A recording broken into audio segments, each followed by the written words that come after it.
Hi everyone. After looking back on my speeches from this class, I came to some conclusions about my personal growth as a speaker. After analyzing the introductions for my speeches, I realized that my speeches started off effectively and meaningfully by increasing my credibility through personal experience or personal stories.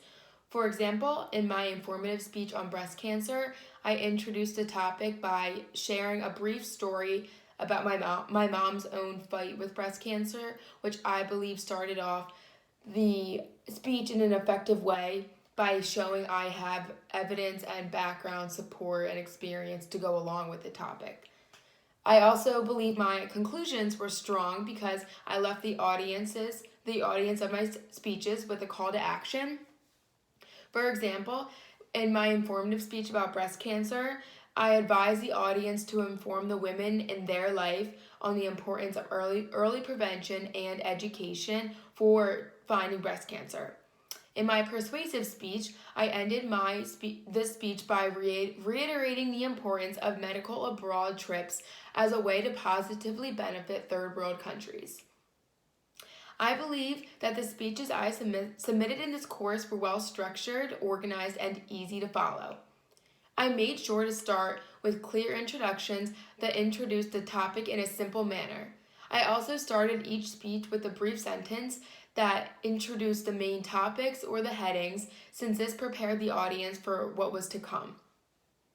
The bulk of each speech was comprised of facts, statistics, evidence, and experiences to support the findings and the facts that I was sharing. I presented this information in a clear, thought-out manner by creating sections that help the audience to follow along logically. For each speech, I ended with brief but effective conclusions that reminded the audience of my main points.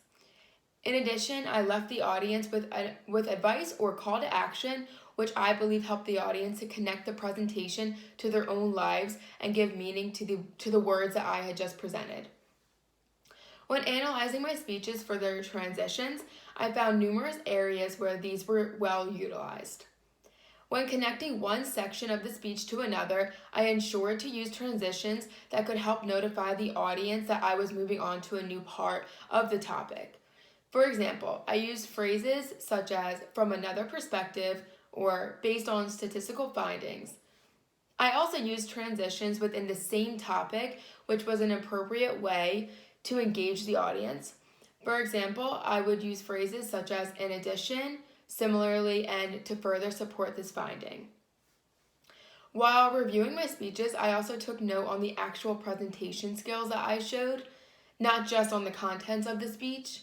I found that I definitely improved on my eye contact with the audience as the class progressed. In my informative speech, I looked down at my note card too much in the beginning, and this was to help me accurately present the numbers and findings and the larger statistics on breast cancer.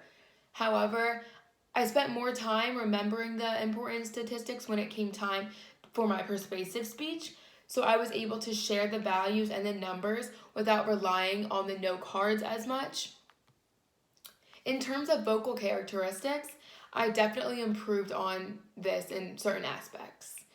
In my first speech, I didn't talk at an even rate and my pacing was definitely off. Instead, I spoke faster at some points and slower at others, which wasn't a very effective way to present the information. Over time, I improved this by keeping my words at a steady pace that didn't drag out some words or speed through other parts of the speech. In addition, in my last speech, I used an effective pace by adding in breathing and actually focusing on taking breaths between sections instead of trying to go right into each part.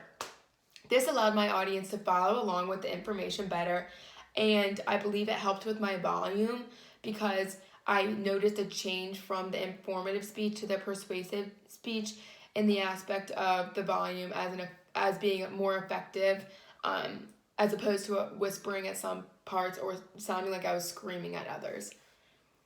In my first speech, verbal fillers were used way too much, and this is because I said multiple times throughout the speech. I knew this needed improvement, so when it came time for the persuasive speech, I made sure I was better rehearsed and more confident in the topic and the speech that I was presenting. In addition, I paced myself better and took breaths between each section, which helped to limit the verbal fillers because I gave myself time to actually think a little before I started presenting the new information.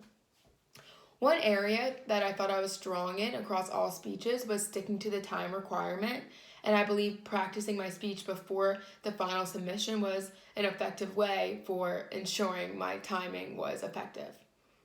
Overall, I definitely improved as a speech writer and as an actual public speaker. This class gave me more confidence and effective tools to improve on my public speaking in the future. Thank you.